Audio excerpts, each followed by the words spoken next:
porque os imagináis un mundo con cura para este tipo de enfermedades neurodegenerativas, como la ELA, el Parkinson, el Alzheimer.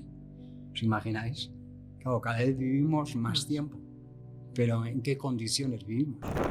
¿O qué está ocurriendo en nuestro país? Que gente queriendo vivir se siente obligada a morir. Entonces, está muy bien que nos ayuden, entre comillas, a morir con el tema de la eutanasia. Pero es que nosotros, los enfermos de ELA, lo que estamos pidiendo es que antes de tener el derecho a morir dignamente, queremos tener el derecho a vivir dignamente. Yo firmo con 15 años por Osasuna y estudio electricidad. Claro, mi padre me coge, me dijo un día: Juan Carlos, o estudias o trabajas. Ninguna de las dos no es una posibilidad. Pues estudiar no me gusta demasiado, no disfruto con ello, pues a trabajar. Me levantaba a las 8 o 9 de la mañana, entraba a trabajar y trabajaba hasta las 5 de la tarde. Cogía mi motito que me compró mi padre para irme hasta Tajonar y volvía pues a las 9:30, a las 10 de la noche. Cenar y a la cama. Yo debuto en Primera División en la Condomina, estando en el banquillo. Mi primera actuación es intentar parar un penalti.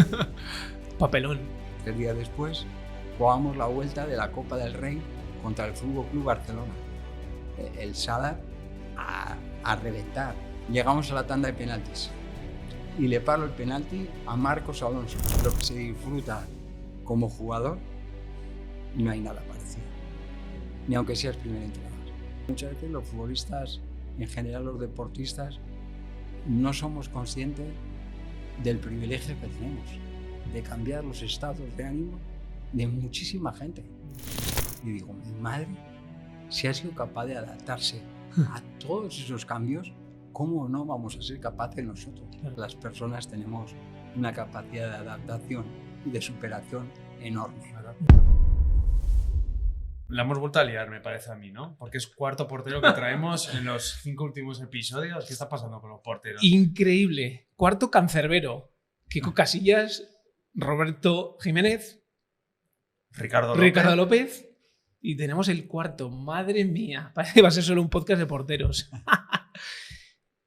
En 1986, a ver si no fallo, creo que estuvo en el Promesas, jugó en equipos como Osasuna, Sevilla, entrenó en el Barcelona, con Guardiola estuvo, con Luis Enrique, madre mía. Quiero que lo conozcáis ya. Bienvenido, Juan Carlos Unzué. Hola, ¿qué bienvenido tal? a Los Fulanos, ¿qué tal? Muchísimas gracias, un placer estar aquí con vosotros. El placer, por lo menos, y sé que Joseba también es nuestro, encantadísimo de que estés aquí. Y me gustaría iniciar con tu infancia, que hablases un poco de tu hermano, de tus padres. ¿Cómo fue esa infancia? ¿Con un balón debajo del brazo? Cuenta. Feliz. Yo el recuerdo que tengo de mi infancia es una infancia idílica, ¿no? Nuestros padres, yo vivía en un pueblo donde nací, en Orcoyen, aquí al ladito, y nuestros padres nos dejábamos salir con toda tranquilidad. Y evidentemente, bueno, pues uno tenía que estudiar, pero yo recuerdo los veranos, por ejemplo, ¿no? Pues prácticamente todos los días salir, no sé, después de comer y aparecer a las 11 de la noche. Y una infancia muy activa, ¿no? Como lo eran en aquellas épocas, ¿no? Pues con los amigos, con las amigas, evidentemente, jugando a cualquier cosa. Yo he jugado a policías y ladrones. Yo también. Y había alguno que realmente se escondía y no le buscábamos, no le encontrábamos nunca. Entonces duraba horas. Y bueno, pues evidentemente dentro de esas actividades estaba el fútbol, como no podía ser de otra manera, ¿no? Al final un balón nos daba la posibilidad de que estuviésemos allí 12, 14, 18 amigos, ¿no? Jugando. Y ya te digo, yo el recuerdo que tengo es de una infancia feliz y muy activa. Y muy callejera también, ¿no? Sí, en la calle. Eso es, ¿no? Y luego, como consecuencia, yo creo que de ser el pequeño de 6 hermanos, he sido portero. Porque, como os digo, yo era una persona muy activa. Yo creo que he sido el único portero y habéis entrevistado aquí unos cuantos, que le gustaba correr, porque yo lo hacía. Yo he hecho atletismo hasta los 15 años, hasta que fiché por Osasuna. Entonces compaginaba. Claro, y una persona tan activa como yo no cuadraba que fuese portero. Y entonces, claro, ¿por qué pasó esto? Porque yo quería jugar con mis hermanos y con los amigos de mis hermanos. Claro, yo cuando tenía 7, 8, 9 años, ellos tenían 13, 14, 15. Y claro, me decían, sí, puedes jugar con nosotros, pero de portero. No tienes otra opción. Donde no quería nadie, ¿no? Pues a la portería, exactamente. Y la verdad que fue una suerte. Fue una suerte porque estoy seguro que de jugador de campo no me hubiese ganado la vida como me la he ganado de portero. El pequeño de 6 hermanos, ¿todos ellos hacían deporte también? Sí, ¿Cómo también era esa relación? Pues, claro, yo al final, como suele pasar con los pequeños, lo que haces es imitar a tus hermanos, ¿no? Y quieres estar con ellos. Claro, ellos 5 son una hermana y 4 hermanos. Los 4 hermanos son seguidos y yo con el anterior a mí me llevo casi 5 o 6 años. Entonces, claro, había una diferencia de edad importante entre nosotros, ¿no? Pero, ya te digo, fue una infancia también a nivel familiar muy, muy activa, porque también teníamos una empresa de piensos para animales que había creado mi padre, y evidentemente cuando había que trabajar, incluso siendo muy pequeño, pues me tocaba también, ¿no? Ahora eso ya se vería mal, ¿eh? Si desde pequeño ya te mandan a trabajar. Pues seguramente. Pero es que yo también disfrutaba, que la sensación que he tenido ha sido de mi vida, pues una vida, vamos a decir, disfrutada con pasión. Con pasión. Evidentemente, yo he tenido suerte porque hice de mi hobby mi profesión. Y evidentemente para mí ha sido más fácil disfrutar de esa pasión, ¿no? Cada día entrenando, ¿no? Pero claro, yo también suelo decir que yo he crecido viendo a mi padre vivir y trabajar con pasión. Y eso, aunque en ese momento tú no eres muy consciente, yo creo que lo interiorizas. Y con el paso de los años, tú vas siendo esa persona más parecida a tus padres de lo que tú te creías cuando eras joven, ¿no? Entonces, claro, yo le he visto a mi padre disfrutar barriendo la fábrica el domingo a la mañana para que todo estuviese en condiciones el lunes a primera hora cuando llegasen los trabajadores. Entonces, verle barrer, silbando, cantando, entonces eso es fantástico. Y en estos tiempos que corren ahora, pues si cabe, poco usual, ¿no? Quiero ir un poco a la figura de tu padre, Juan Carlos, porque claro, erais 6 hermanos y él funda esa empresa. Sí. ¿Qué rol tenía dentro de la familia? Bueno, en ese momento, cuando la fundó, él estaba, vamos a decir, bueno, fíjate, os voy a contar la historia. Cuenta que somos muy de historias. La familia de mis padres viene a Orcoyen a trabajar para el hombre rico del pueblo. Y cuando llevan unos años trabajando, mi padre se enfada con ese hombre, con el dueño, y se queda con una mano adelante y otra mano atrás. Y ya tenía 3 hijos. Y decidió empezar con esa empresa de piensos para animales, que acabó convirtiéndole en una empresa de piensos compuestos para animales, ¿no? Entonces, él fue el que la generó, evidentemente con la ayuda en algún momento de nuestra vida de todos los hijos, porque ha habido un momento que todos hemos trabajado allí. De hecho, yo a tiempo completo, exceptuando el que me llevaba a entrenar con el juvenil, yo de los 16 a los 18 años trabajo en la empresa también. O sea que imaginaros, ¿no? El rol de mi padre fue importantísimo, pero no me quiero olvidar de mi madre, porque yo tengo la sensación, o hemos tenido todos los hermanos, que mi madre ha sido tan importante o más que mi padre, en el sentido de que, aparte de cuidarnos a nosotros, como han hecho todas nuestras madres, ¿no? y de aguantarnos absolutamente todo, yo creo que mi madre era capaz de siempre ponerle a mi padre en la peor situación posible. Ante cualquier propuesta que él le hacía, ella le ponía siempre en lo peor. Y eso creo que a mi padre le ayudaba a tomar las decisiones. Ya sabía lo que podía ocurrir. Si todo iba mal, pues si aún y todo era capaz de ser positivo, adelante esa propuesta, ¿no? Qué bonito. ¿Y tú eso lo has cogido en tu vida luego para llevarlo a cabo? Yo creo que sí. Como te decía, yo creo que nos vamos pareciendo más con el paso de los tiempos a nuestros padres de lo que creemos, ¿no? Es más, con mi mujer María, ya tenemos 3 hijos, de 33, 31 y 28 años, la niña María, siempre le he dicho, mira María, a nuestros hijos las cosas que creemos que les tenemos que decir, se las tenemos que decir. Aunque sepamos que en ese momento no nos van a hacer caso. Pero yo he tenido la sensación de que con el paso de los años, como os decía, ostras, de pronto haces algo que te recuerda a lo que te había dicho tu padre o tu madre. Entonces dices, ostras, aquello que me dijeron está interiorizado. Entonces, vamos a decírselo y que ellos decidan cuándo utilizarlo, ¿no? El rol de tu madre ahí, Juan Carlos, ostras, era muy importante porque al final 6 hermanos, tu padre tirando de la empresa, tu madre también tenía como esa personalidad también muy apasionada, o quiero saber un poco la figura de ella. Sí, sí. Bueno, de hecho, los primeros años, todo el tema de contabilidad, los papeles, lo llevaba mi madre. Vale. O sea, que imaginaros, ¿no? Claro, al final esto era una empresa familiar, empezada de cero.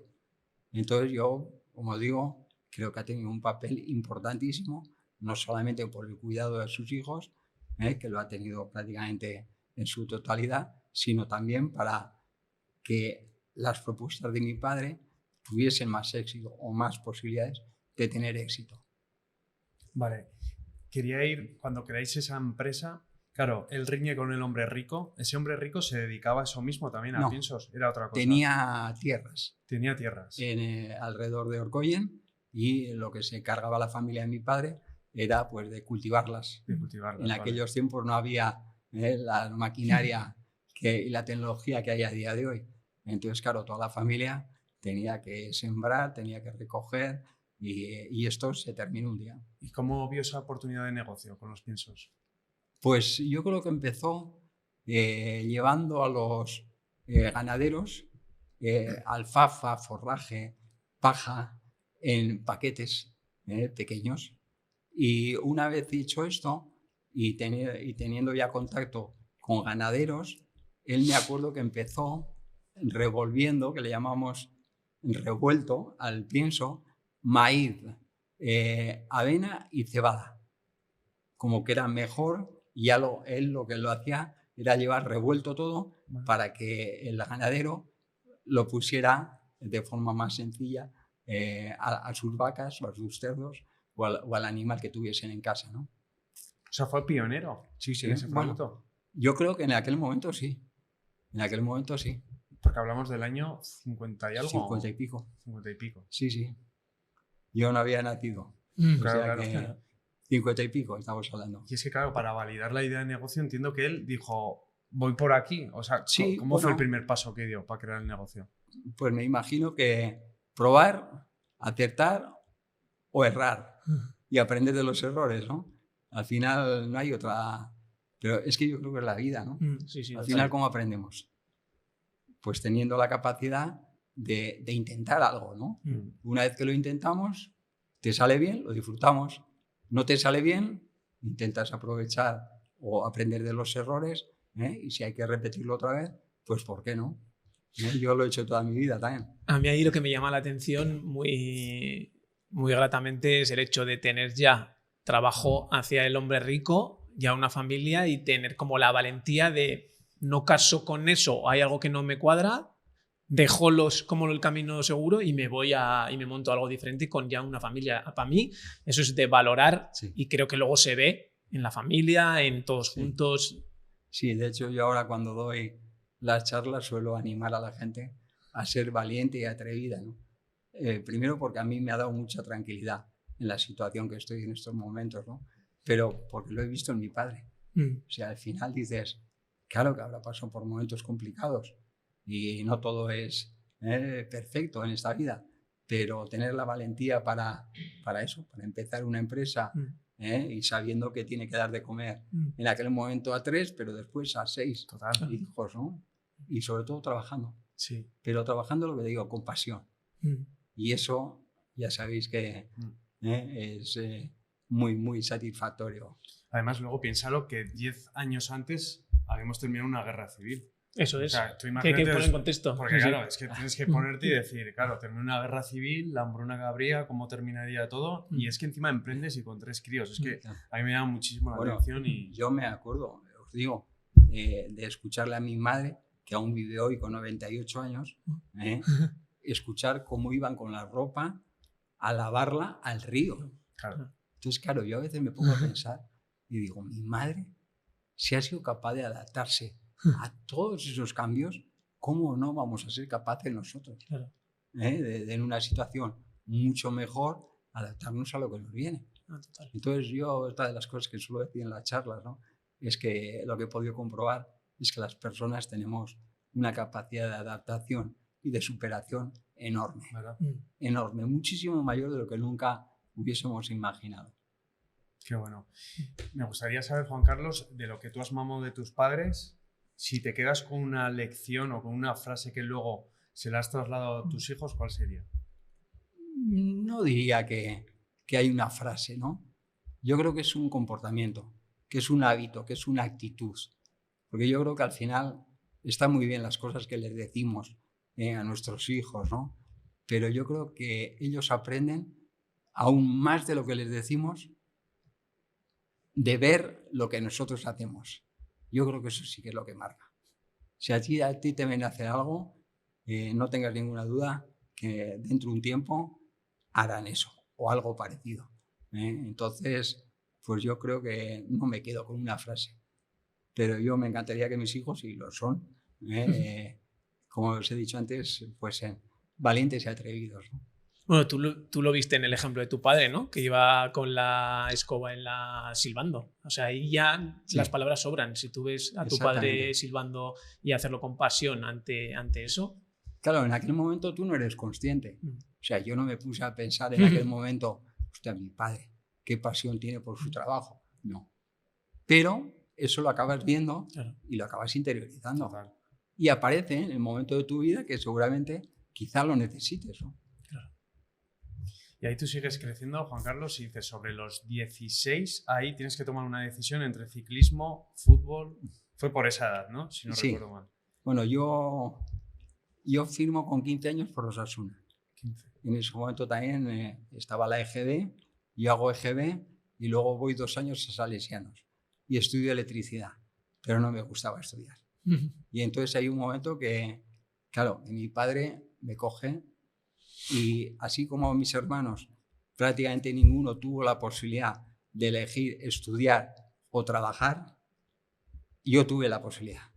Pero claro, me dijo un día, Juan Carlos, o estudias o trabajas. Ninguna de las dos no es una posibilidad. Entonces, claro, dije, pues estudiar no me gusta demasiado, no disfruto con ello, pues a trabajar. Y pues me incorporé a la empresa, y luego os digo, yo me levantaba a las 8 o 9 de la mañana, a las 8 de la mañana, entraba a trabajar y trabajaba hasta las 5 de la tarde.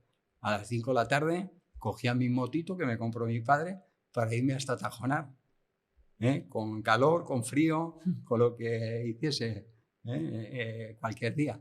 Y volvía pues a las 9:30, a las 10 de la noche, cenar y a la cama.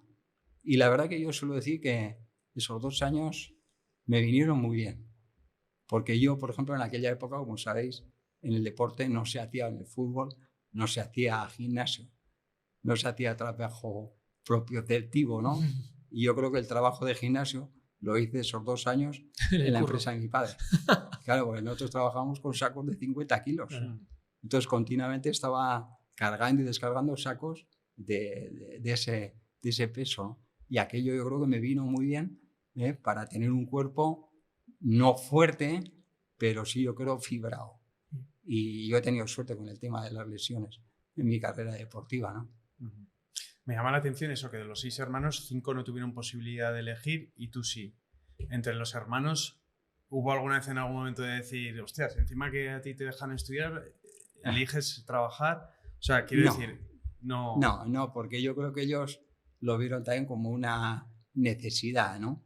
Y evidentemente tu padre te dice que necesita que estés al lado suya para que esa empresa vaya para adelante, y yo creo que ellos también lo aceptaron perfectamente, ¿no? Entonces, no hemos tenido en ningún momento esa sensación de que yo, bueno, al final, como en todas las familias, el pequeño siempre es un poco el mimado, ¿no? Sobre todo de la madre, especialmente. Y yo, evidentemente, me he aprovechado de esos mimos en algún momento dado. A mí me llama mucho la atención, y te conozco de este rato, pero me da la sensación que habéis sido una familia de muy naturalizar las cosas, ¿sabes? De ver normal el que el padre necesite a un hijo y es lo que toca, ¿sabes? Y eso Sí. creo que se está perdiendo, ¿sabes? Como ese naturalizar, y te lo veo en todo lo que has hablado. Pues sí, seguramente que eso es lo que hemos ido aprendiendo, ¿no? Y yo estoy encantado con la educación que hemos tenido, ¿no? Sí, es verdad que quizá a la familia nos ha faltado un poco de mostrarnos un poco más esto. Yo creo que es genérico, y en nuestra tierra sí cabe un poco más, que nos cuesta mucho mostrar nuestros sentimientos. Total. Yo O sea, también soy culpable. Sí. Yo recuerdo, y algo he pillado también, aunque he intentado mejorar, yo no recuerdo, por ejemplo, abrazarme o besar a mi padre, a mi madre, de continuo. Sí me acuerdo que cuando yo estaba jugando ya en el Sevilla, en el Tenerife, que yo tenía 20 y tantos años, entonces, claro, ellos me venían a visitar. Y entonces sí que hacíamos, vamos a decir, esa llegada, ese abrazo, esos besos, pero yo en mi casa no lo he visto habitualmente. Y sin embargo lo he podido comprobar en casa de mi mujer. En la casa de mis suegros, ese beso, ese abrazo estaba en cualquier momento del día, ¿no? Entonces, bueno, quizás si nos pudiésemos reprochar algo, esto, pero vamos, no tengo nada que reprocharles, al revés. La educación que he tenido creo que me ha servido muchísimo para ser la persona que soy, y en definitiva, bueno, pues para llevar mi situación como la llevo. Te costó, por lo que veo, no te cuesta elegir entre fútbol y ciclismo, porque hay un momento que tienes que elegir, No. compaginas, pero hay un momento en el que tienes que elegir. ¿Cómo es ese momento? No, tampoco de joven hacía demasiado ciclismo, ¿eh? Sí corría. O sea, lo que hacía era cross. Vale. Y además eso, resistencia, ¿no?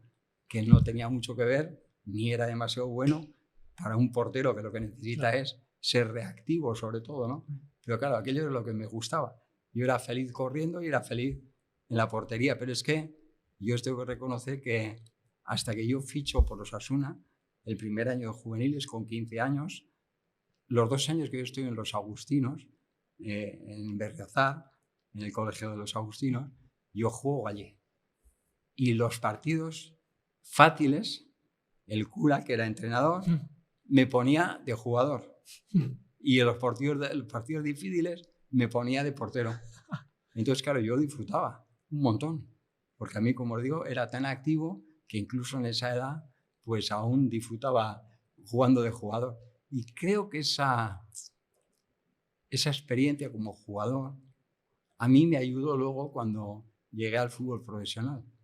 Porque apareció Johan Cruyff con una idea de juego diferente, con la idea de que el portero jugase más en relación del juego, y yo ya lo hacía de forma natural, porque yo, aunque jugase de portero, mi posicionamiento es como el de los porteros de ahora. La pelota estaba en el otro área, yo estaba casi en el medio campo, porque entendía que ese era pues el sitio adecuado. Pero yo creo que eso me viene por la experiencia que he tenido de jugar también como jugador de campo. Y luego fuerte ya estaba porque trabajaba en la empresa de su padre. Era un tío muy completo, eso está claro. Bueno. Te iba a decir, Juan Carlos, en casa llegó un momento en el que te dijeron, oye, Juan Carlos, o los piensos o el deporte. No. O sea, o te estás liando. No, eso en nunca. ningún momento. Nunca. O sea, mi padre, con todo lo que ha necesitado de sus hijos para trabajar, en este caso a mí, no hubo un solo día que si yo tuviese ya no partido, entrenamiento, priorizarse el trabajo. Nunca. Nunca. Yo tenía entrenamiento a entrenar. Muy bien. O sea, en eso no antepuso el trabajo mío en la fábrica a lo que era ya mi responsabilidad, que era cumplir con mi equipo, ¿no? Y con tu padre y con tus hermanos, o sea, totalmente tenías ese apoyo, vaya, familiar. Sí. Bueno, a mí me han llevado, imaginaros, a mí me han llevado mis hermanos a jugar pues a muchos campos. Cuando estaba en los Agustinos, no se quedaban a verme, pero me llevaban y me traían. Porque mi padre los domingos, como os he dicho, también trabajaba. Entonces, él no me podía ver. De hecho, mis padres, el primer partido que ven en directo a su hijo Juan Carlos es el debut que yo hice con la selección sub-18 de España. Olé. Así es. Primer partido con 18 años. ¿Y sabéis qué os digo? Que estoy súper agradecido. ¿Ah, sí? Que no hayan venido antes a verme. ¿Pero sabéis por qué? Cuenta. Porque yo he visto a muchos padres con la mejor intención del mundo ponerle las cosas muy difíciles a sus hijos, con la forma de actuar en un partido. Entonces, yo no les echaba en falta, para nada. Y ya después, cuando me han venido a ver, vamos a decir que ya había empezado casi como profesional, ¿no? Entonces, ya no podían decir demasiado. Y tampoco, como no entendían demasiado, pues tampoco se metían, ¿no? Pero ya te digo, yo creo que esto además sigue ocurriendo. Y vuelvo a repetir, los padres actúan con la mejor intención, como no va a ser así para un hijo, ¿no? Pero muchas veces su forma de actuar, su forma de presionar al propio chaval, no es el adecuado. No es el adecuado y yo creo que a veces dificultan esa progresión del propio hijo. Tú, Jon, que has estado ahí, ¿qué te parece? Porque me parece una opinión súper acertada. Súper acertada y ahora mismo más todavía. O sea, yo creo que, o por lo menos en comparación a mi época, ahora creo que los padres se meten incluso más todavía en el papel, no la figura del entrenador, Sí. entre medio con el hijo y el entrenador. Eso no puede ser. O sea, los padres tienen que estar en casa o sea, en casa, quiero decir, en labores donde son las suyas. Fuera de ahí, para mí no deberían. Y lo que ha dicho Juan Carlos, contra más se retrase eso, mucho mejor. Que vayan a verte o que vayan más tarde, ¿sabes? Y creo que ahora es al revés. Ya con 9, 10 años, si despuntan, ya se meten ahí. Yo creo que está bien que les acompañen. O sea, si les tienen que llevar, si les tienen que acompañar, yo creo que está bien. Pero luego no presionarles. O sea, al final el chaval ya va a hacer todo lo que puede. ¿Hay alguien que no quiere ganar? Nadie, ¿no? ¿Habéis conocido a alguien que no quiere ganar? Yo no conocía a ninguna persona. Entonces, claro, el propio chaval ya tiene su presión.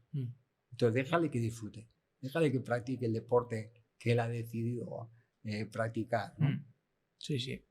Oye, hemos roto ya el deporte, igual nos metemos, ¿no? De lleno. Es el momento. Es el momento. Sigamos con deporte. Sí, a mí sobre todo me interesa. He leído los títulos que tenías y casi me desmayo.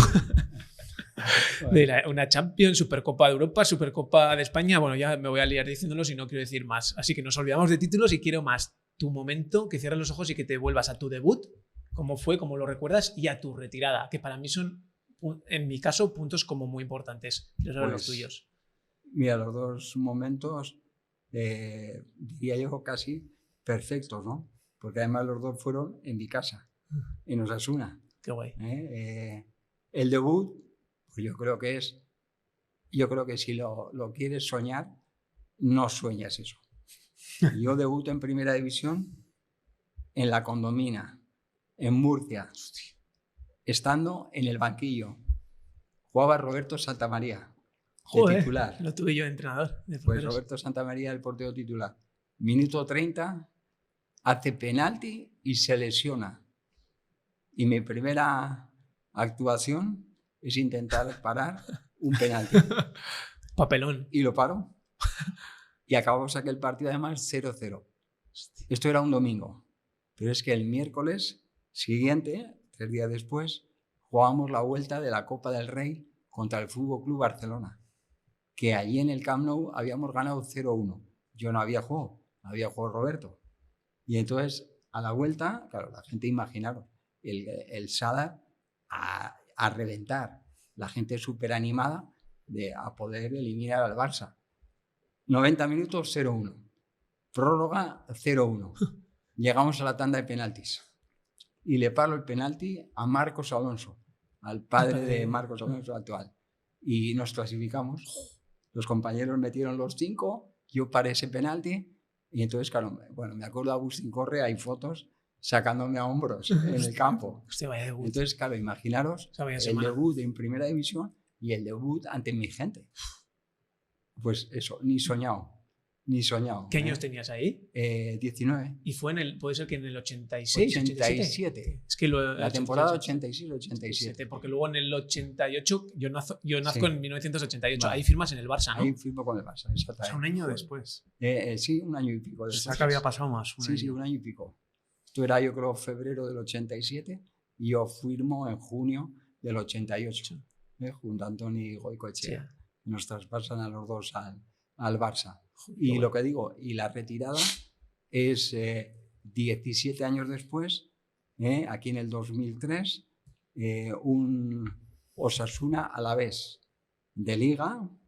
Yo no era el portero titular, mi entrenador era Javier Aguirre, y aquel día, como sabía que yo me retiraba, me puso de titular.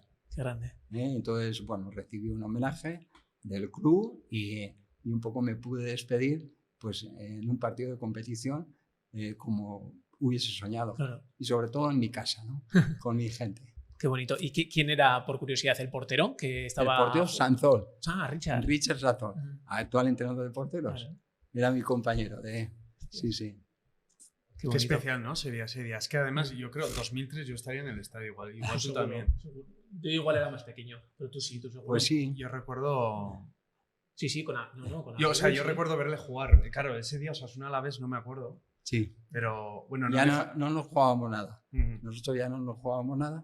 Evidentemente, por eso Javier Aguirre me puso de portero titular ese día, ¿no? Entonces, bueno, pues sí, es la despedida pues que había soñado. Porque yo os tengo que reconocer una cosa. Yo desde el momento que salgo en el 88 hacia Barcelona, en mi cabeza siempre estuvo volver a jugar a Osasuna. Así. Pero por una razón exclusivamente, porque los 2 años que yo había estado en Osasuna no había sido el portero titular. El portero titular era Roberto. Yo jugué partidos por lesiones que tuvo Roberto, pero no era el portero titular. Y tenía la sensación de que quería que mi gente me viese jugar con continuidad. Y eso lo quería sentir. Y ya te digo, yo los 13 años que estuve fuera de Pamplona, estaba con la idea de volver a Osasuna. Y se dio esa posibilidad. Estaba yo en Oviedo, le pedí por favor al presidente del Oviedo que me dejase cumplir mi sueño y me lo dejó. Y me dio la oportunidad de volver aquí a Osasuna. ¿Cómo se gesta el fichaje? Porque fue en 2001, ahí no estaba Nuno, estaba Nuno de portero y llegas tú. No, estaba Richard también y estaba otro compañero que ahora no me viene el nombre. No estaba Nuno ya. Vale. Nuno ya estaba Miguel Ángel Lotina y yo creo que estaba Martín González de director técnico, que había sido compañero mío en la primera época, y entre ellos yo creo que intentaron por todos los medios que yo volviese, ¿no? Entonces, bueno, pues se dio esa posibilidad y encantado de la vida. O sea, fue así, ¿no? Sí. Petición de Lotina, así es. te tanteó y... Lotina, Martín González, yo creo que fue cosa un poco de los dos, y de hecho luego jugué con Lotina prácticamente todos los partidos y yo tengo el recuerdo de que fue una de mis mejores temporadas en primera división. O sea, el rendimiento fue muy bueno en lo individual. El equipo también se salvó aquel año sin problemas, o sea que el objetivo estaba cumplido. No, fue muy bueno. Además, si llegas y ya en pretemporada ya te hiciste con el puesto, ¿no? Si no recuerdo mal. Sí, bueno, lo que pasa es que en pretemporada, ya sabes, Joseba, que todos somos iguales, más o menos, ¿no? Pero cuando empieza la liga, primer partido de competición, ahí es cuando ya se hace un poco la diferencia, ¿no? Y más en aquellos tiempos. El portero en aquellos tiempos normalmente el que jugaba todo. Ahora estamos más acostumbrados a ver al portero jugar Liga, otro juega la Copa, otro juega si juegan en Europa, sin problema, ¿no? Pero en aquella época normalmente el que jugaba de titular era portero titular todos los partidos. Eso es. Entonces hiciste la 2001-2002, 2002-2003. Exactamente. Y ahí es cuando te despides contra el Alavés. Eso es así, es. ¿verdad? Así es. Ese día emocionalmente, ¿cómo fue? Pues tampoco tengo el recuerdo, pero lo que sí tengo claro es que yo, vamos a decir que la retirada ya la había pensado hace 2-3 meses. De hecho, yo había hecho público que me retiraba antes de ese partido, ¿no? Entonces, era una decisión meditada.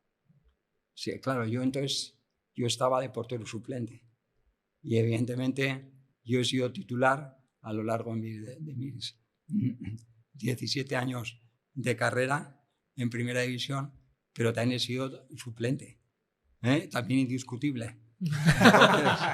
Entonces he vivido de todo, ¿no? Entonces, claro, yo lo que tenía claro, y menos en mi casa, es que si yo tenía duda de que podía aportar algo al equipo, era el momento perfecto para decir hasta aquí. Y esa duda la tuve, ya que como que en ese papel de suplente no sé si iba a tener la capacidad para sumar. Entonces, ante esa duda, decidí. Es el momento perfecto para... Entonces, era una decisión, vamos a decir, bien meditada. Yo tengo un recuerdo suyo, es que igual tú tienes menos recuerdo de él, pero cuando estaba en el banquillo, o sea, yo te veía que eras entrenador. O sea, te veía que estabas mucho en el aspecto mental del jugador. O sea, estabas todo el rato apoyando al jugador. Yo tengo ese recuerdo tuyo. Porque no es lo más... O sea, rollo Íñigo Pérez. Yo Íñigo Pérez, yo cuando le veía en el campo digo, este es entrenador. O sea, él le veía algo así. No, yo no recuerdo. No recuerdas. Yo de esa época tendría 15 años, 2002-2003. Era juvenil y no estaba... Yo estaba atrás. Otras cosas. Ese estaba con Enrique Martín y llegaba tarde a entrenar. O sea, no digo más. Yo todavía aún no estaba con Enrique, ¿no? Pero sí. Vale, has tocado el tema muy interesante de tus suplencias y quiero unir porque te escuché una entrevista muy chula que tienes con Évole y hablas del ego, ¿sabes? Del ego del deportista y esos años que lo pasaste muy mal de tu suplencia, si no recuerdo mal, de Zubi, ¿era? De Zubizarreta en Barcelona. Eso es, cuéntanos un poco esa experiencia y cómo lidias con ese ego de que quieres jugar. Claro, yo ficho por el Barça y me ficha Johan Cruyff, que es el entrenador que llega, ¿no? Casi nada. Y fichamos, yo creo, 11 o 12 jugadores. El portero era yo.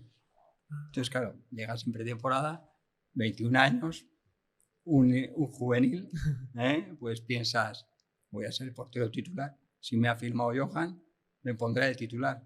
Claro, no había hecho cuentas que el portero o mi compañero de puesto tenía 6-7 años más de experiencia que yo, era el portero titular de la selección española y era muy bueno. Es más, Johan Cruyff le puso a él porque en aquel momento era mejor que yo. Porque yo siempre he tenido la certeza de que si Johan, ya no te digo a su altura, si yo hubiese estado un poquito por debajo del nivel de Andoni Zubizarreta, conociéndole como era, me hubiese puesto a mí. Sí, Sí. O sea, entonces el nivel era bastante más bajo el tuyo. Él era mejor que yo. Él era mejor portero, más solvente. Y en aquella época, vamos a decir, que aún el juego con los pies, el posicionamiento del portero no era tan importante como ahora. Entonces, bueno, eran los inicios, ¿no? de ese tipo de portero. Entonces, bueno, no fue fácil, pero yo lo que traté es de aprender mucho. Y aprendí de Andoni Zubizarreta, porque él era un portero muy diferente a mí, pero muy bueno técnicamente. Entonces yo me acuerdo incluso de preguntarle cosas a él, oye, ¿cómo haces esto? Pues te estoy mirando, por ejemplo, yo me acuerdo, el despeje lateral. Claro, yo decía, yo era más bien pequeño, llegaba muchas veces muy forzado y esa pelota que podía parar la dejaba allí en el área pequeña a 2 metros de la portería. Y yo veía que Andoni Zubizarreta despejaba el balón y pegaba en el banderín del córner y casi lo rompía. Y yo, joder, qué diferencia, ¿no? ¿Y cómo haces esto? Y a mí me enseñó vamos a hacer la fuerza, la palanca, no desde el hombro, sino desde el codo. Hostia, vale. Entonces, claro, al ser más pequeño el espacio, él tenía más fuerza y por eso desviaba la pelota tan lejos, ¿no? Y yo eso lo aprendí, por ejemplo, de él. Y eso lo aprendes entrenando. Sí, sí, total. Así es. Tan técnico, o sea, es cosas tan curiosas que interesante. Ahí también escuché, muy hilado a esta pregunta, que te salvó la Nintendo. Sí. Cuenta eso. Ese primer año me conocían más en el Corte Inglés, la de los videojuegos, que en el estadio, que en el Camp Nou. La verdad es que sí, porque claro, te vas con 21 años de estar en familia a estar solo. El primer año me casé, al siguiente año, ¿no? Pero el primer año, claro, te vas de una ciudad como Pamplona a una ciudad como Barcelona, de un equipo como Osasuna a un equipo como el Barça. Y además sigue siendo suplente. Entonces, claro, imaginaros, yo he pasado tardes enteras que la Nintendo gracias que estaba, porque me entretuvo muchísimo. Y seguramente que esas horas que pasé con la Nintendo, de otra manera, si no hubiese tenido esa maquinita, él hubiese estado dando vueltas a la cabeza y eso no hubiese sido demasiado bueno. El ideal sería haber estudiado, pero no tenía esa capacidad, os he dicho antes. Sí, quiero ir un poco a eso, porque cómo es lidiar el ver que tienes a Zubizarreta que te saca un buen trecho. Ostras, a nivel mental, ¿necesitaste apoyo? ¿Cómo lidiaste con eso? Aparte de la Nintendo. Pero yo tampoco sentía eso en aquel momento. O sea, yo creía que estaba más cerca de él. Vale. O sea, yo esa reflexión que os he hecho, la he hecho posterior. Vale. Pero yo en aquel momento me sentía que estaba más cerca de Andoni. Vale. Y de que podía competir con él. Es más, yo disfrutaba tanto en cada entrenamiento que me sentía capaz para ello, ¿no? Para jugar y para dar un gran rendimiento. Pero claro, si Johan no me ponía, evidentemente pues tenía que aceptarlo, ¿no? Ahí la relación con el entrenador, ¿cómo era? ¿Llegabais a hablar, a decir, oye, algún día puedo dar un paso adelante aquí? O... Mira, yo esto es otra de las cosas que suelo explicar a veces en las charlas. Y es que a todos nos gusta que nos traten con cariño y con respeto, ¿verdad? No conocéis a nadie, ¿no? Que no le guste eso, de cualquier generación. Entonces, yo suelo decir que a veces no tenemos que confundir o creamos que nos están tratando o faltando al respeto porque no nos dicen lo que queremos escuchar. Y yo me acuerdo que Johan en algunos momentos yo sentí que me trataba con muy poco respeto. Y yo creía que me estaba, debilitando. Pero en el fondo no era su intención.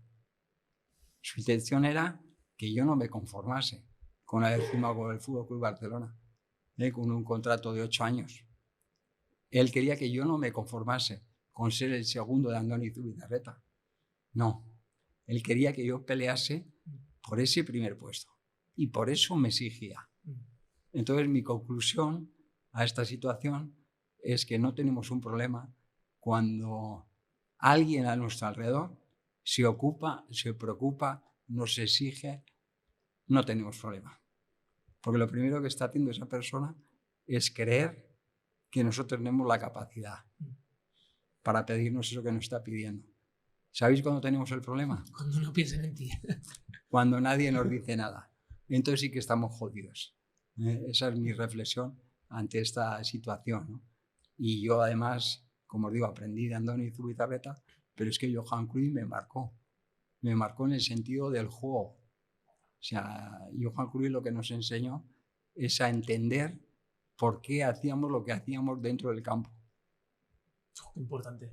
Sin duda, o sea, los porqués. Claro. ¿Por qué hago yo esto? Es que eso es súper importante. Hombre, claro, el que tiene esa capacidad y además la interiorizas, tú después las cosas sabes por qué las has hecho o por qué no las has hecho. O sea, total. Es que ahora me está viniendo la imagen y y me veo en tu papel y digo, ojo, es que lo que aprendiste solo viendo desde fuera a Johan y a Zubizarreta, ¿sabes? En las cosas, en cómo te explicaban las cosas, aunque no jugases. Sí, sí. ¿Sabes? Veo la importancia de eso, de los porqués y de un jugador como Zubizarreta, aprender de ellos. Claro.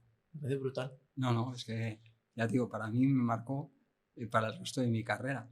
Porque yo entonces, claro, cuando salí del Barça, fueron 2 años donde peleé ese puesto, no lo conseguí, y entonces le pedí a la directiva, digo, necesito jugar, necesito ir a otro sitio. Y ahí es cuando apareció el Sevilla, y firmé por ellos, y ahí es donde encontré la continuidad, sobre todo, ¿no? El 80% de los partidos que yo juego en primera los he jugado en Sevilla. Entonces para mí fueron 7 años espectaculares. Pero lo que os digo, vamos a ti actuando en relación a lo que yo ya había aprendido, claro, y a lo que iba aprendiendo con los entrenadores que tuve, que fueron muy buenos también. Claro, es que es eso, es que, joder, me está viniendo toda la mente. Hiciste un máster, ¿sabes? En el Barça fue un máster del entrenador y de tu competencia para aprender todo eso, y luego tuviste la oportunidad, estabas preparado, claro, habías aprendido para desarrollarla en Sevilla. Sí, sí. Así es. Y qué importante es eso, ¿sabes? Escuchar, aprender sí, sí. Es que de todos se aprende. A veces el ego no nos deja, ¿no? Pensar en que el de al lado te puede enseñar algo, ¿no? Y ya no solamente, vamos a decir, que por experiencia o porque está en un rol mejor que el tuyo. No, podemos aprender de todas las personas. A veces a qué se puede hacer y a veces también a lo que no hay que hacer nunca. Que eso también es importante, ¿eh? Yo suelo decir que a veces es más importante saber lo que no tienes que hacer que lo que tienes que hacer. Sí, porque antes hablabas de Cruyff, de por qué hacer lo que estáis haciendo. Pero claro, él también remarcaba por qué no hacer lo que no había que hacer. No, normalmente se centraba en explicar lo que sí había que hacer. Y después para mí Johan Cruyff tuvo una ventaja. Y es que además de que eso que nos decía, él se lo veíamos hacer en los juegos de posición, en todos los juegos y las tareas que hacíamos con él. Porque él en aquella época aún jugaba y claro, era el mejor. Pero el mejor de todos los jugadores que había llevado. Sí. O sea, el que mejor juega los juegos de posición era Johan Cruyff. No tengáis ninguna duda, ¿eh? Y entonces, claro, tú no solamente le escuchabas, le veías hacer lo que te estaba explicando. Y eso te marca. Es que para mí escucharte es como un visionario, ¿sabes? De decir, te está diciendo las cosas y encima él las sabe hacer, las hace muy bien, ¿sabes? No solo que hay mucha gente ahora que es de palabrería, de decir de tal, no, pero él lo sabía hacer y encima luego lo implementaba en los ejercicios. Yo que he tenido también muchos entrenadores, muchas veces han pecado o ha faltado eso, ¿sabes? Luego hacer ejercicios relacionados a lo que te estoy contando, eso me parece brutal.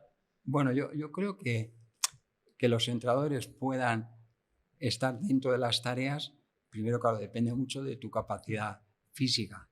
Por lo general, si has sido exjugador, los jugadores no quedamos demasiado bien físicamente para cuando somos entrenadores. Entonces, muchas veces no es porque no lo quieran hacer, sino porque no lo pueden hacer. Pero yo creo que sí es importante, y yo es lo que he sentido cuando he sido primer entrenador especialmente, que el jugador español todos estos últimos años no le ha servido o no le sirve incluso tener un entrenador que gestione bien el equipo. No, yo creo que el jugador actual requiere del entrenador que le aporte algo. No solamente en cuanto a la gestión, sino a nivel pues tanto táctico como técnico, como entender el juego. ¿Me entiendes? Entonces, yo creo que ellos están esperando que tú les puedas aportar alguna cosa. Y yo creo que el mayor éxito que puede tener un entrenador con cualquier jugador es que desde el día que ha llegado al día que se marche, ese jugador sienta que ha mejorado. Si eso te lo hace saber además el propio jugador, yo os digo que alguna vez me ha pasado, no muchas, pero alguna vez me ha pasado, es la mayor satisfacción que he podido encontrar. Qué guay escucharte. Mira, nada, un inciso y ya te dejo hacer la pregunta. Andoni y Cuco se metían en los entrenamientos y eran buenos. Les apasionaba sobre todo Andoni era muy bueno. No, aún Andoni sí, no, aún Cuco se podrían meter. Están para jugar aún. Sí. ¿Cadetes o juveniles los tuviste? Lo estuve en División de Honor. División de Honor, ¿eh? Sí. Luego ellos subieron al filial, a mí me costó subir al filial y luego volví a coincidir en primera, pero pretemporada. Luego no me quedé. Hablabas de ese momento en el que un jugador te dice lo que ha aprendido contigo. ¿Cuándo recibiste esa noticia? ¿Y de quién? Pues mira, os voy a decir y seguramente os va a llamar mucho la atención. Yo en el 2012-2013, la temporada, firmo por el Racing de Santander como primer entrenador y duro nada más que 5 semanas. No llego a competir por un problema con la directiva, por un problema de contrato. El caso es que al final, la semana de antes de empezar la liga, yo me marcho y rescindo el contrato. Y era un club que en aquel momento había descendido de primera, era un club que yo sabía que tenía muchos problemas a nivel de dirección.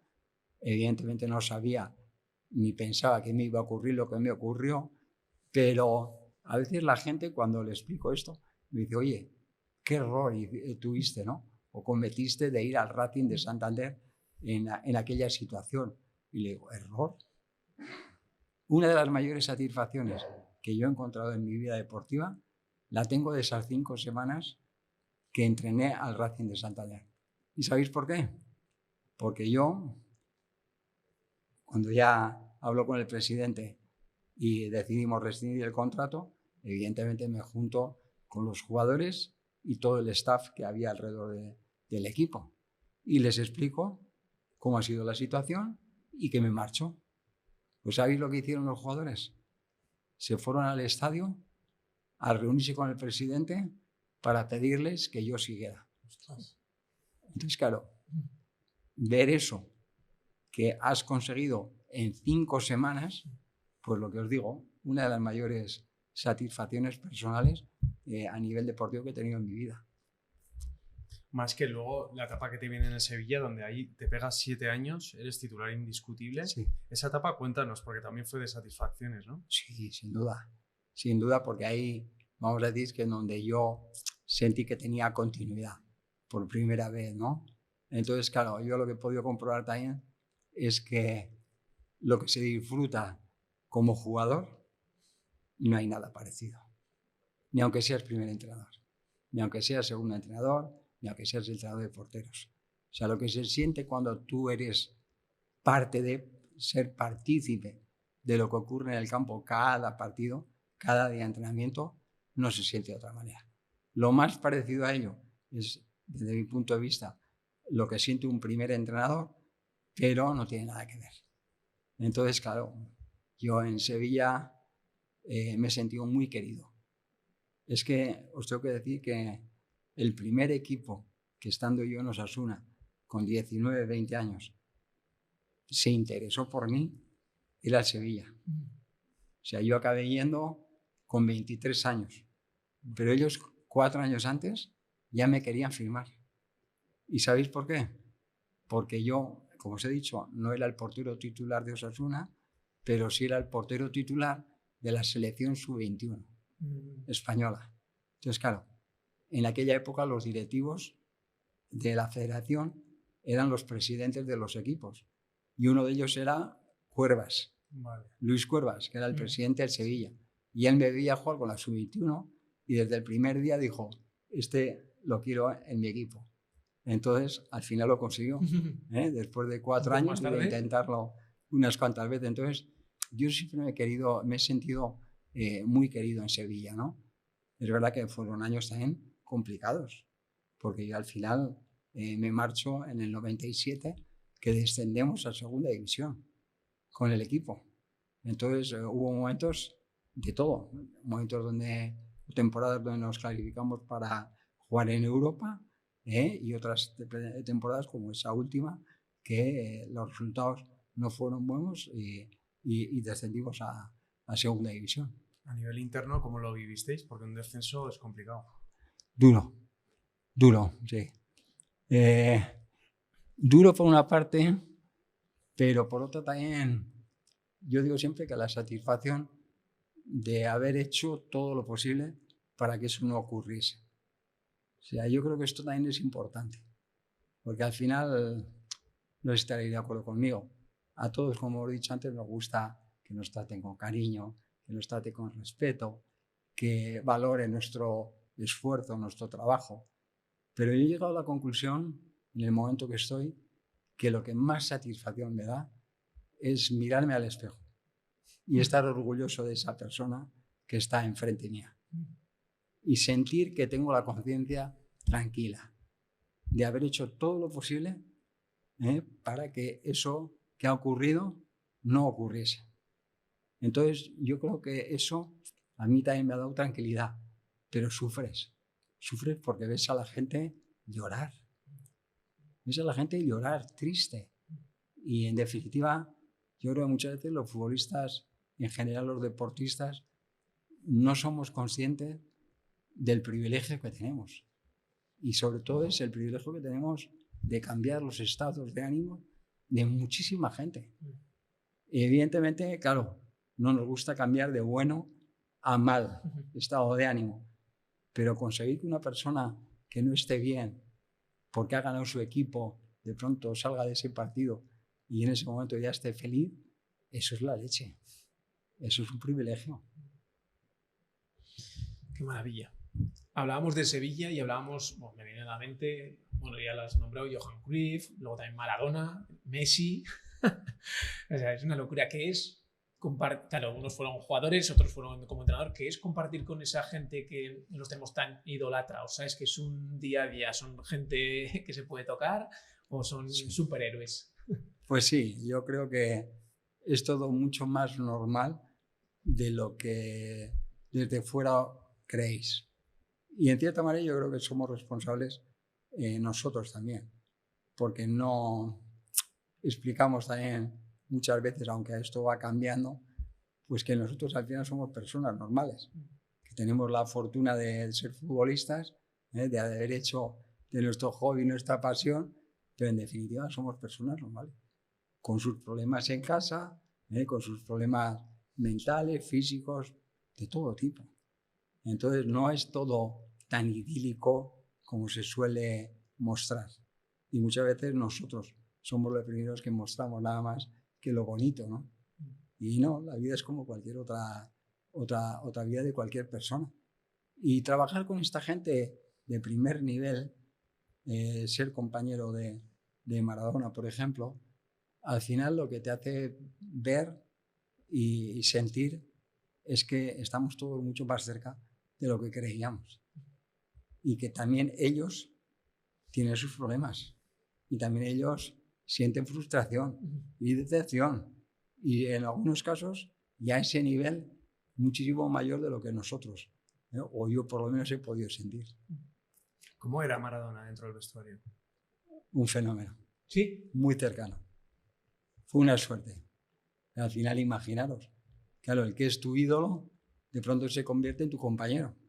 Y lo tienes sentado allá al lado y jugando contigo.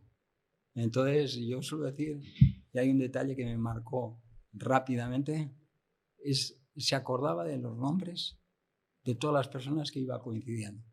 Pero no solamente de los compañeros y de la gente que está alrededor del equipo. El jardinero le saludaba un día. Me llamo José. Hola José, Maradona, tal. Al siguiente día le daba la mano y le llamaba por su nombre. Y yo no sé si porque a mí me ha costado mucho memorizar eso, pues le da mucha importancia, porque me da la sensación de que eso ya denota que se ha preocupado por algo y que se preocupa por ti. Entonces, él era muy cercano, muy cercano.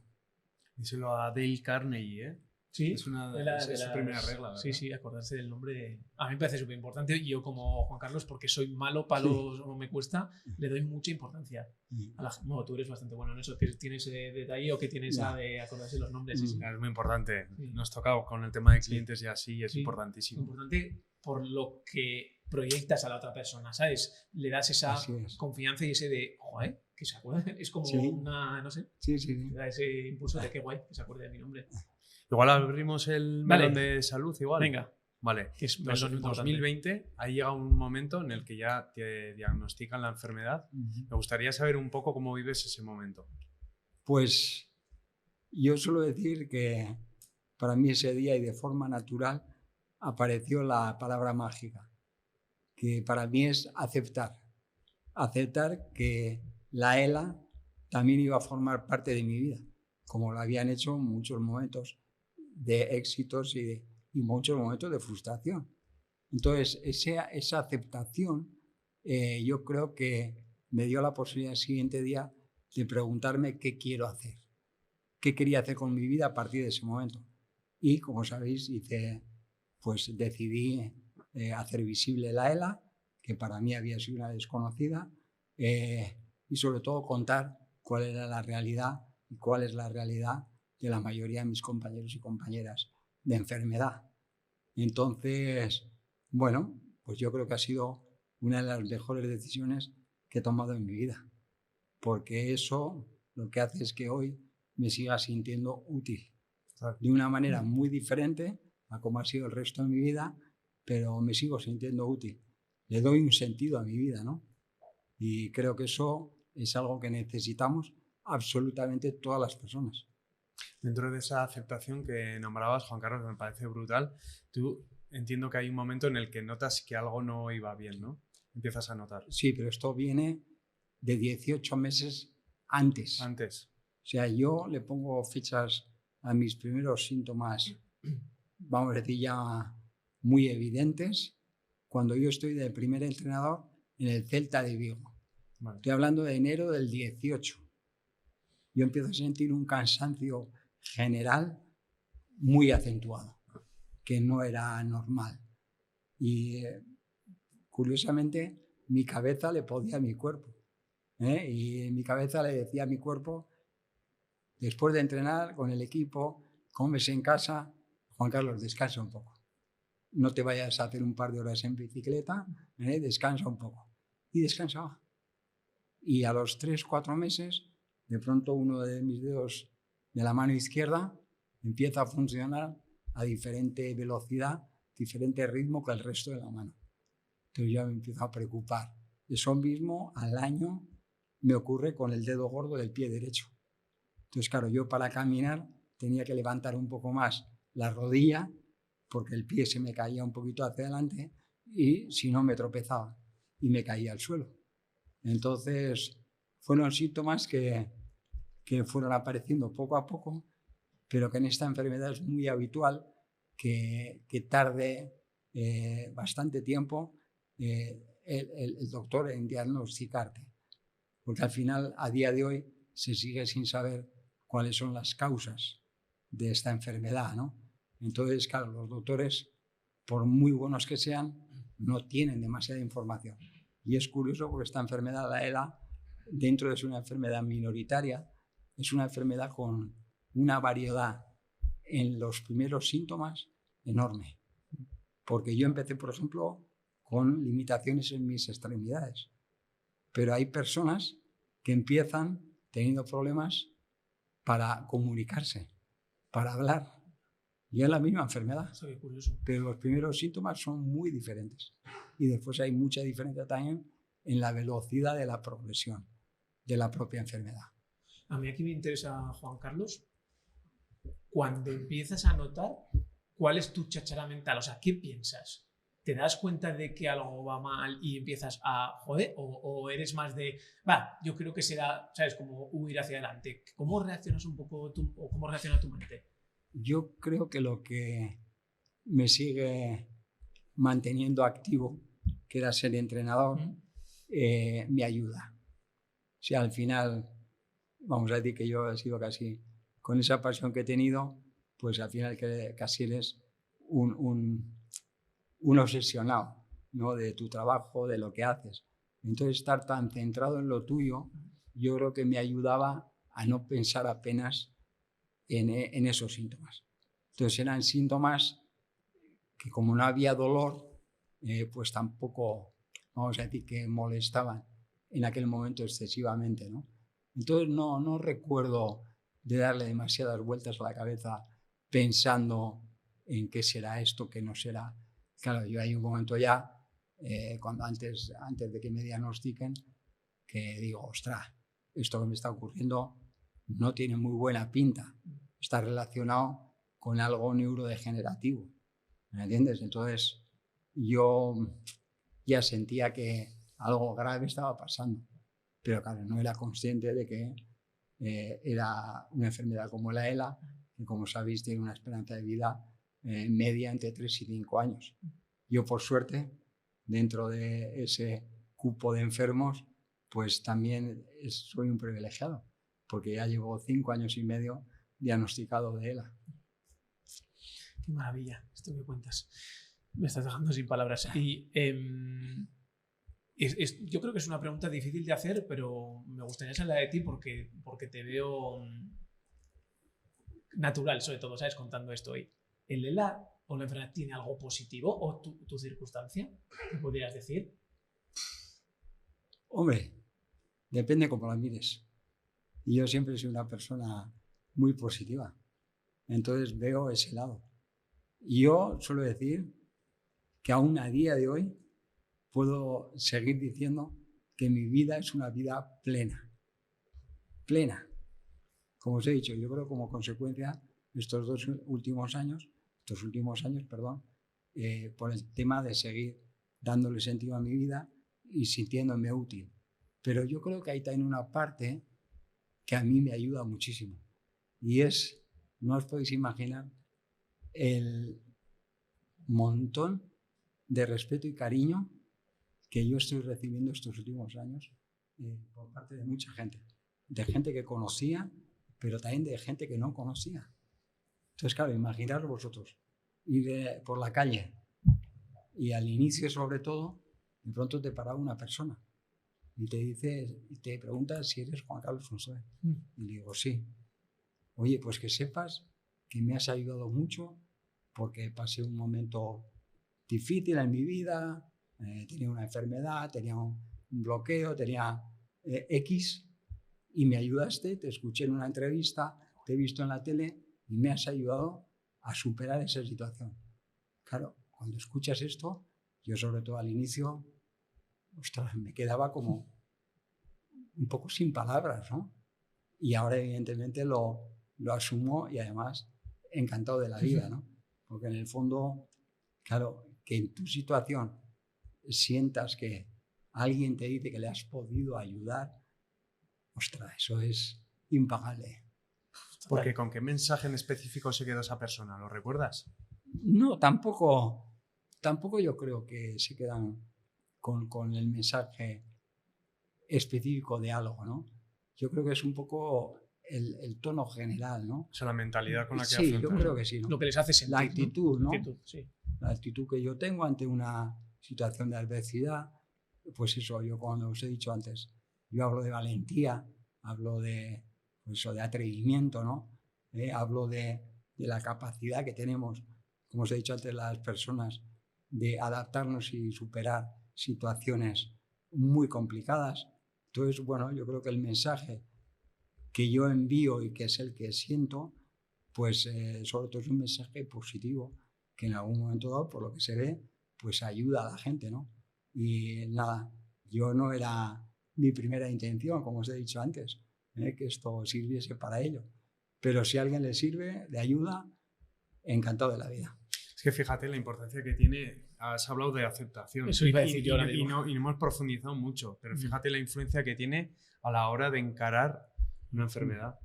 Para mí es la... Oye, no puedo hablar porque yo no estoy en su... Pero es la clave, la has dado Sí. ahí, ¿sabes? En aceptar, ¿sabes? Llegar a Sí, aceptar, pero que es difícil. también yo le digo a la gente que nos escuche. Yo en eso me siento un privilegiado, porque de forma natural ha aparecido el primer día, sin yo tener que hacer nada especial. Pero, por desgracia, esto no es lo habitual. Entonces, cada persona somos un mundo. Y entonces yo le digo a la gente que nos escuche que si en algún momento dado tiene una situación complicada, la aceptación igual no aparece el primer día, pero igual aparece la segunda semana, o quizá dentro de 3 meses.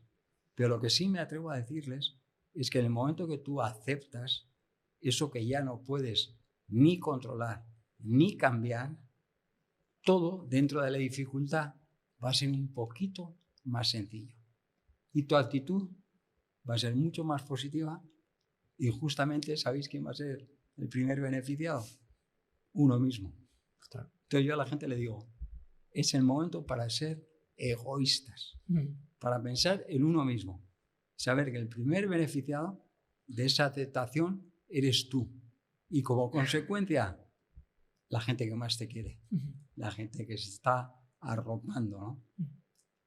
Qué bonito. ¿Cuánto tiene que mejorar ahora mismo a nivel de tratamiento el ELA? De aquí. Pues prácticamente todo, ¿no? Se sigue investigando cada vez más, sigue habiendo más estudios, pero aún no se sabe. Está un poco más cercano una parte de la ELA, que estamos hablando de un 10%, que es la ELA genética, que se le llama ELA familiar. Parece ser que tienen más controlado una serie de genes que en un momento dado parece que están más cerca de encontrar la solución a ese tipo de ELA familiar, ¿no? Evidentemente no va a solucionar el problema de todos, pero seguramente que será la base para que luego se encuentre una cura para el resto, ¿no? O sea que, pues intentando animar ya no a la gente de a pie, como solemos decir, sino a los políticos a que se invierta más en investigación, porque es la solución. Porque os imagináis un mundo con cura o con tratamientos para este tipo de enfermedades neurodegenerativas, como la ELA, el Parkinson, el Alzheimer. ¿Os imagináis? Claro, cada vez vivimos más tiempo, pero ¿en qué condiciones vivimos? Entonces, imaginaros un mundo con un tratamiento para estas enfermedades. La calidad de vida mejoraría una barbaridad. ¿Porque cuánto se está invirtiendo en España ahora mismo? Pues mira, el último estudio que hay, y no sé la cantidad, se habla de que el 80% que se invierte en investigación de la ELA en nuestro país es dinero privado y solamente el 20% es dinero público. Entonces, bueno, vamos consiguiendo cosas. En la última ley ELA que se ha aprobado en el Congreso hace mes y medio, una de las partes viene a hablar también de que el propio gobierno, el Estado, va a poner una cantidad de dinero para la investigación de la ELA. ¿Y ha concretado la partida presupuestaria? No, la cantidad exactamente yo creo que no está, o no recuerdo ahora, pero sí que va a invertir específicamente en ELA. ¿A partir de 2025 va a ser? Sí, en teoría la ley está aprobada desde el 31 de octubre. O sea, entiendo que es un gran avance, ¿no? Hasta ahora. Sin duda. Hay mucho trabajo por hacer, pero yo creo que es la base para que todo lo necesario pueda llegar. Sobre todo en esa ley, además de este tema de la investigación, conlleva el tema de la responsabilidad en los sueldos de los cuidadores. Vale. O sea, esta enfermedad, el problema que tiene es que somos dependientes casi al 100%, en un espacio de tiempo bastante rápido. Y sobre todo cuando requerimos de hacernos una traqueostomía por problemas graves respiratorios, tú ya no puedes estar un minuto solo.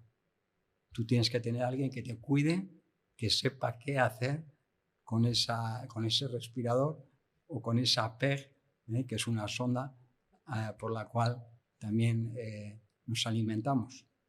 Entonces, hasta ahora, el dinero de esos cuidadores iba a cargo del afectado o de su familia. Entonces, claro, echar cuentas. Mínimo necesitas 4 personas. 4 personas por un sueldo digno y 14 pagas, pues empezar a echar cuentas. Pues estamos hablando de 80 a 100.000 euros anuales. ¿Qué familia tienes tú ahorrado? Pues se habla de que el 95% no puede hacerse cargo de estos cuidados. Y entonces, ¿qué pasa? ¿O qué está ocurriendo en nuestro país? Que gente queriendo vivir se siente obligada a morir por un problema de recursos económicos. Y creo que eso no es justo. Y es más, creo que como sociedad no deberíamos de permitirlo, porque en el fondo lo que estamos haciendo es poner en duda el derecho más importante de las personas, que es el derecho a la vida, el derecho a una vida digna, ¿no? Que es un poco lo que estamos reivindicando desde el principio. Que ahí la importancia de las entidades privadas ha sido clave, ¿no? En el sustentarse, vaya, quiero decir, económicamente, porque hablas de 80 a 100.000, ¿no? Has hablado anualmente. Sí, pero claro, ahí lo que ha tenido que... Claro, yo, por ejemplo, en mi situación, yo estoy dentro de ese 5% que tiene ese dinero como para que a mí no me condicione esa decisión final. Pero al 95% de mis compañeros y compañeras les condiciona. Entonces, está muy bien que nos ayuden, entre comillas, a morir con el tema de la eutanasia. Pero es que nosotros, los enfermos de ELA, lo que estamos pidiendo es que antes de tener el derecho a morir dignamente, queremos tener el derecho a vivir dignamente.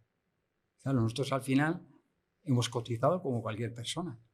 Tú cuando cotizas, evidentemente lo que piensas es que tú un día, si estás enfermo, te van a ayudar. Claro, ¿nosotros qué hemos sentido? Que estábamos fuera del sistema. Fuera del sistema. Porque al final esas ayudas no te las da la administración, no te las da el Estado. Entonces, esto es lo que no podemos permitir. Tengo aquí 2 frases apuntadas que me encantaron. De hecho, me saltaron las lágrimas y no de pena, sino de, no sé, de emoción. La ELA ha reforzado la relación. Le quiero y le admiro más porque veo que es un tío cojonudo. Esto dijo tu mujer. Y luego dijo, no soy su cuidadora, soy su mujer y lo hago porque quiero. ¿Qué son para ti estas palabras? Para mí fueron importantes. Para ti, me imagino que... Pues imagínate, ¿no? Mira, esta es una de las cosas positivas que estoy viviendo con la ELA y que creo que de otra manera no hubiese podido sentir. O sea, yo a mi mujer sobre todo, también a mi familia en general, a mis 3 hijos, les quiero mucho, más que nunca. Pero a mi mujer en especial, que es la que me cuida, la que me aguanta 24 horas al día, 375 días al año, yo ahora le digo que no le quiero, que ahora la amo. Que ahora la amo. Es una manera de hablar, ¿no? Pero es un sentimiento muy por encima del anterior. Porque claro, tú percibir, como cuando te casas, ¿no? Si recordáis cuando te casas, lo habéis escuchado alguna vez, ¿no? Dices, estarás en la salud y en la enfermedad. Entonces, claro, confirmar que en un momento de tu vida que tu salud no funciona, que necesitas ayuda y sentirte arropado por tu mujer, que hace absolutamente todo, con todo su cariño y todo su respeto, eso es impagable. Entonces, ¿qué vamos a decir de María? He tenido mucha suerte, mucha suerte de tenerla a mi lado. ¿Cómo os conocisteis, por cierto, ahora que la hemos nombrado? Pues vino a vivir a Orcoyen cuando teníamos 10 años. Somos del mismo año, del 67. Y le pedí si quería ser mi novia con 13 años. 13. Un poco adelantado iba, ¿no? Sí, lo viste muy claro. Y ¿sabéis qué le dijo, no? Que no. Que no. Le digo, te agrandaste, ¿eh? Pero si algo tengo en mi vida, o en mi forma de ser, que soy perseverante. Y seguí repitiendo. Martillo pilón. Y rápidamente se dio cuenta que no tenía otra opción que decirme que sí. Qué guay, joder. Habla tú, que me estoy quedando sin palabras. No, yo por mi parte, yo creo que ha llegado un punto en la entrevista que yo siento que, no sé, que ya va terminando y yo ya pasaría un poco a darle ya el voz ya a Juan Carlos. Sí. Sí. Así que ahora te vamos a dar a ti el papel de entrevistador, Juan Carlos. Así que nos puedes preguntar lo que quieras. Sobre el proyecto, sobre nosotros, lo que tengas curiosidad. Ajá. Está bien. Te damos esa oportunidad. Bueno, veo que habéis traído unos cuantos porteros, como has dicho al inicio. ¿Por qué esta decisión? Joder, qué buena pregunta. Mira, pues nos ha venido dada, porque realmente a Kiko Casilla y a Roberto Jiménez nos ha venido por un contacto, Contactos o externos. por 2 contactos. Vale, Y Ricardo López, y era una petición expresa mía, porque jugó con John. vale. Y yo a Ricardo fue un ídolo, porque yo me acuerdo en mis mejores años yo lo vi en la portería. Claro. Y para mí, yo lo que he visto en el Sadar, ostras, yo personalmente opino que ha sido el portero que más Sí, me ha gustado. O sea, me ha marcado una Vale. pasada. Yo le he visto los 8 años Ujú. y me ha marcado una barbaridad. Muy bien. Y luego fuera del campo yo lo veía que estaba muy zumbado. Y entonces decía, Es buen personaje. y entonces decía Bueno, yo... Eso es bastante habitual en los porteros. Sí, sí. Sí, eso no lo hemos tocado, pero se habla Sí, mucho que estáis muy sí. locos. Y egoístamente, yo pues lo quería conocer y quería decir, Muy joder, bien. quiero saber cómo es Ricardo Muy frente bien. a frente. Muy bien. Y, Sí. luego tú, pues, Bueno. joder, tú tenías que venir. O sea, está clarísimo, eres historia de Osasuna Bueno. y ahora La el, historia de España el ahora pa- mismo. y el papel El que papel. estás jugando a día de hoy, el contexto y Ya. tenías que estar. Y además Ya, ya. de nuestra tierra, o sea, estaba Sí, es clarísimo. que se ha dado todo. Se daba todo. Se ha dado todo. Está bien. Navarrico, has tirado aquí el chupinazo y todo hace poco. Joder. Vaya privilegios. Sí, está bien. vaya privilegio. Y Sí, sí. sí, yo un poco con el hilo de Joseba. Han sido diferentes. Ricardo había sido compañero mío y queríamos traerlo aquí. Y lo otro, bueno, el destino, Ya. no creo tampoco mucho en la suerte, pero no está. Ya. Y tú tenías que estar aquí. Entonces, Ya. Y además queremos decirte cómo de curioso fue el que tú vinieras, porque eso no te he contado sí. yo. Porque Cuéntame. Sigi es la persona que nos une, es compañero mío, amigo tuyo. Compañero amigo de Agustinos. Sí. Y el día en el que me da tu teléfono, claro, yo iba hablando con John por la calle, joder, pues íbamos hablando de invitados y ahí sale el nombre de total. tu nombre. Y resulta que nos metemos en una tienda de Pamplona y sale Sigi de la Nos puerta. chocamos con él. O sea, fue O sea, le Qué dio la casualidad. sensación total. casualidad. Qué bueno. Y resulta que nos ponemos a hablar tal y hablamos del video podcast. Sale tu nombre, me mira y me dice, Si es de mi cuadrilla. pues es mi amigo. Sí, muy amigo de la familia también. De mis Sí. hermanos también. Sí. Así que agradecemos a Sigi, que sé que nos estás viendo, Sigi, Muy bien. el que haya Muy venido bien. Juan Carlos. Total, ¿Y, total. y cómo que iniciasteis este proyecto? ¿Cuál es la razón que os lleva Yo creo que hay varias. a ello? La primera, os la contaba fuera, es un poco, yo necesitaba o quería ese momento que yo había pasado mal en la retirada, de no saber qué hacer, necesitaba saber también la opinión de más deportistas, necesitamos eso que contasen, creíamos que podía ayudar a mucha gente. Y luego nos gusta también mucho a los dos la comunicación. De hecho, él, bueno, no voy a decir lo que es porque no acabo actor, Yo monologuista. estoy loco, Juan Está Carlos. loco. Podría haber sido portero. Voy a ver si lo portero, sí. Y nos gusta la comunicación, esa es la segunda. Y la tercera, que también hay un negocio detrás, ¿sabes? También hay un Vale. proyecto pues, con YouTube, con una Vale. empresa detrás, bueno, que podemos seguir haciendo cosas y podemos tener, bueno, no sé si vivir de ello, pero tener una empresa. Y yo creo que juntando, por lo menos para mí, esas tres cosas, era lo que necesitaba un poco la comunicación, el conoceros a vuestra experiencia y Eso negocio. es que a nivel de marketing nos hemos dado cuenta que hay muchos invitados y empresas que nos están Ah, viendo que tienen como esa pereza de llevar las redes sociales y que a nivel de estrategia de marketing no la tienen. Dicen, o sea, yo sé que tengo que hacer algo en redes sociales, sé que tengo que tener una estrategia de marketing y no la tienen. Y resulta que el podcast manager es experto en eso. De ahí que nos hayamos lanzado por ahí. Hay una cosa que me gusta y que va en relación a lo que hemos hablado, que habéis sido valientes y atrevidos, Eso sí. ¿no? Nos hemos ¿Es sí, así? sí, nos hemos Bueno, lanzado. Y ojo, hemos hecho una cosa que hacía su padre, que es lo de prueba-error. Claro. También, porque ha sido prueba y a ver cómo lo recibe ese posible cliente. Claro. Igual no es lo que quiere o igual no, y si no es lo que quiere, ¿qué es lo que quiere el cliente? Y es Claro. prueba-error. Total. Sí. Es que la prueba error nos ha hecho bueno, no sé qué va antes, lo que se dice el huevo o la gallina, pero el escuchar a lo que quiere, o sea, o a la persona que tienes enfrente es súper importante para saber si puedes encajar o no. Ya.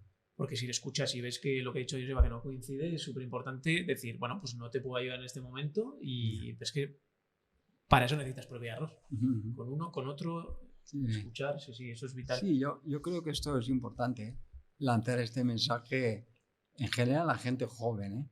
O sea, yo suelo decir que nos tenemos que dar la posibilidad de acertar o de equivocarnos, pero para eso lo tenemos que intentar. Y sobre todo pensando en que somos más capaces de lo que creemos. A veces aparecen los miedos, ¿no? Total. Y esos miedos, claro, ¿qué consiguen? Que dentro de unos años, tú en vez de estar tranquilo, lo que estés es pensando, si yo hubiese hecho esto, si yo hubiese hecho aquello, ¿no? Entonces, eso va a generar frustración. Entonces, hay que darse esa oportunidad. Porque además, estaréis de acuerdo conmigo, ¿de qué se aprende? De los errores. Así es. Si cuando todo va bien, solemos tender a no hacer autocrítica.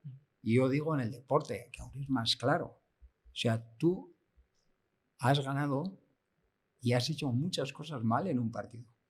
Yo he tenido entrenadores muy buenos que sabían explicarte o enseñarte ese día que tú estabas con la cabeza bien alta, agrandado, contento de que habías ganado, te enseñaban esas cosas que el equipo tenía que mejorar. Y claro, tú como estás bien de ánimo, es el momento perfecto para mejorar. Pero es que también de la otra manera, tú cuando pierdes un partido, hay muchas cosas que has hecho bien. Y he tenido entrenadores que también me lo enseñaban o nos lo enseñaban. Claro, ¿qué ocurría? Que tú entrabas en esa sesión de vídeo totalmente triste porque has perdido, decepcionado, y salías de la sesión de vídeo ya preparado para el siguiente partido. Porque te enseñaba un montón de cosas que habías hecho bien. Evidentemente también las que habías hecho mal. Esas había que intentar mejorarlas y no cometer el mismo error. Pero como habías hecho cosas bien, tú salías de la sesión de vídeo, oye, pues no soy tan malo, ¿no?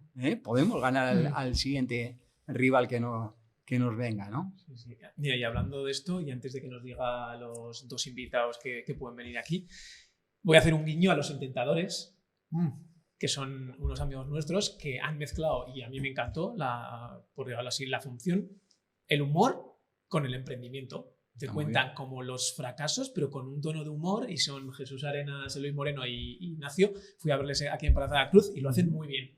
Y va de eso, cuentan como muy ansiosos, muy interesante, con humor, y lo hacen muy bien. Ajá.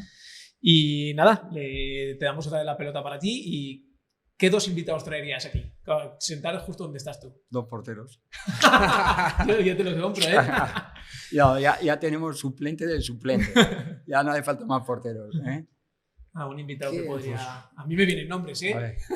No digo nada. Así, y te los voy a soltar. Así de repente... Ese hombre me gusta Navarros, ¿no? No. Además grabamos en Madrid también. Sí, también. Sí. O sea, sí, son Navarros bien, pero que pueden ser grabamos en Madrid, pueden ser de España. Ostras, ahora... Hombre, yo creo que aquí tenéis uno muy bueno, que ha sido un fenómeno. Ha sido el número 1. A ver. Tenéis a Miguel Indurain. Tenéis que Pues intentar... no hemos llegado a tocar, pero por ahora no... No ha habido... Pues, no ha habido respuesta. Hombre, ese sería la leche. Sí, ese sería muy... Se contaría cosas muy, muy interesantes. Bueno, en la lista lo tenemos, o sea que algún día igual cae. Y ahora nos está viendo además. Él sé que estás viendo este capítulo. Pues sí, pues así... La verdad es que no Te lanzo yo 2. por dar ideas. Venga. ¿Guardiola? Hostia. Complicado. Escucha, cogemos unos billetes tú, Juan Carlos, nos plantamos allá. Sí, complicado y más en estos momentos, ¿eh? Ostras, menuda situación está viviendo, sí. Y Luis Enrique también me encantaría esos dos. Para estos dos, estando activos, lo tenéis complicado, ¿eh? Complicado, ¿no? Otra cosa es cuando estén descansando. Pero ahora que están activos, tan obsesionados con su trabajo y con su situación, Además, Bueno, si nos ven. se van a enfrentar dentro de poco. En Champions se tienen que enfrentar. Ah, vale. PSG contra Manchester City. Mira. Y además, el que pierda de los dos, ojo, que igual se le complica. Sí, sí. Pero están con 8 y 7 puntos Bueno, en pues estos momentos. cuando se retiren. En Eso vacaciones, ¿no? es. ¿En vacaciones mal o qué? No creo que tarde demasiado, Sí. No sé, no los veo con 70 años. No los veo con 70 años entrenando. Sí, sí. Mensaje para la audiencia, Juan Sí, Carlos, si acabamos. quieres compartirlo con tu cámara. Que te haya quedado en el tintero, o que quieras Pues- recalcar, o que quieras dejar un mensaje y acabamos. Yo me gusta muchas veces lanzar mensajes a la gente joven, ¿no? Y es decirles que lo tienen todo. La edad, el conocimiento, la capacidad para probar cosas, para intentar cosas, ¿no? Que sobre todo que cuando tengan algún proyecto en la cabeza y le den un par de vueltas, que se den la opción, la oportunidad de acertar o de errar. Porque de una manera van a disfrutar, como hemos dicho, y de otra manera van a aprender. Entonces, sobre todo, que crean más en ellos mismos. Porque, por una parte, yo creo que ahora las redes sociales, ¿no? Parece que se ve o que nos enseñan todo lo bonito, como hacíamos los futbolistas, ¿no? Que hemos comentado antes. No enseñan más que lo bonito y la gente no ve toda la realidad. Y cualquier persona puede pasar cualquier situación complicada. Pues la vida es así, de eso se trata.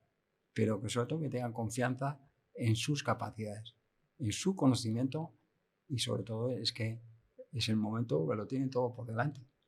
Que no esperen a tener 50, 60, 70 años, porque ese no es el momento ya. Cuando uno tiene 20, 18, 20 años y de ahí para adelante es cuando uno está capacitado al máximo y sobre todo se tiene la energía, que yo creo que eso es vital. Entonces, espero muchos valientes y atrevidos después de escuchar esta entrevista. Ojalá sea así. Y le vamos a lanzar un guiño a Enrique Martín Monreal, porque viene muy al pelo, que a mí una vez me dijo en un podcast que le entrevisté, dijo, no pienses, hazlo. Y va muy al hilo de lo que acaba de decir Juan Carlos, porque hay que ser valiente. Sí, Fue compañero mío, Sí, y te nombró aquí. Te nombró aquí. Muy grande, Enrique. Es que Bueno, va todo muy la. Mejor dicho, fui compañero de él, porque él era el veterano, yo era el jovencito. Qué bueno. No, nada. ¿Dónde te podemos seguir, Juan Carlos? ¿Redes sociales y eso tienes? O No. no. Y a nivel de, no sé, alguien que quiera saber más sobre el ELA, alguna página web donde, porque sé que la tenéis. Mira, si alguien quiere ayudar a nivel económico, en cada una de las comunidades hay mínimo una asociación. Aquí Anela, ¿no? O fundación, aquí Anela. Entonces, si quieren, vamos a ti, ayudar a los afectados actuales, lo pueden hacer a través de la asociación. Si lo que quieren es hacer una donación para la investigación, que vayan a la página web de Fundación Luzón. En esa web encontrarán el espacio para poder donar y sobre todo Fundación Luzón lo que se encarga es un poco de adquirir contratos o no sé cómo llamarlo con entidades, por ejemplo tiene uno con la Caixa. Con la Caixa, entonces entre Fundación Luzón y la Caixa tienen durante 5 años ahora pues un dinero importante que lo donan para la investigación de la ELA. Entonces ellos están más centrados en lo que es la investigación. Y si quieren hacer de una forma o de otra, esa yo creo que es la manera más fácil y más sencilla. Pues lo dicho, esa es la forma de ayudar. Nos despedimos de Rodamos, ya sabéis, productora audiovisual, no hace falta que la volvamos a presentar. Si tenéis algún proyecto audiovisual, este es el sitio. Nos podéis seguir en @fulanazos, tanto en Instagram como en TikTok. En YouTube somos Los Fulanos. Está la newsletter que la hace el fulano de mi izquierda. Así que lo dicho, Juan Carlos, de verdad, Un placer. nos ha encantado. Yo estoy sin palabras. La verdad que muchas gracias y siga así porque tu mensaje ha calado, pero muy, muy hondo. Nada, un placer. Muchas gracias. Gracias.